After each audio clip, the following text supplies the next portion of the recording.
Well, 4 years ago today, two families got a phone call that they will never forget. Their loved ones were killed fighting a wildfire in Iron County. The two men were in a tanker plane when it crashed. News specialist Alex Cabrero attended a ceremony today where their families went to the crash site for the first time.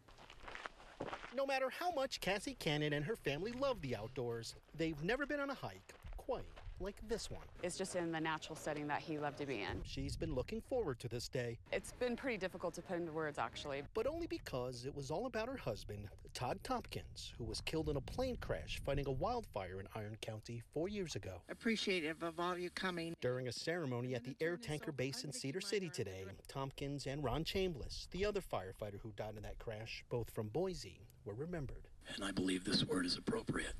Heroes.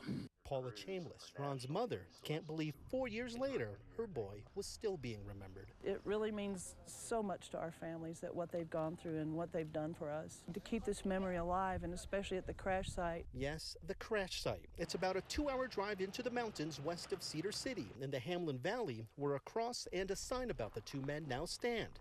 And about a 75-yard hike up from that is where two memorials were recently put in, marking the spot where that plane crashed. They'd made one drop earlier that day and came back for that second drop. And Chris Brewington was the leader of the Lone Peak Hot Shots fire team that day, fighting the fire on the ground when the plane went down.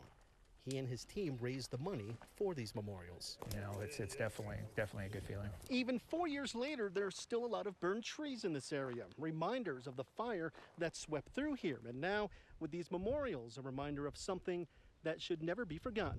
He did what he loved to do, and I'm just glad he's being remembered for it. Today could have been a tough day for these families. It's the first time they've been to the site, but knowing their loved ones are still part of a brotherhood made it a little easier.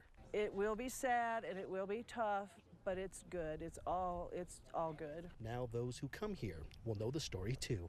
In Iron County, Alex Cabrero, KSL 5 News. Alex,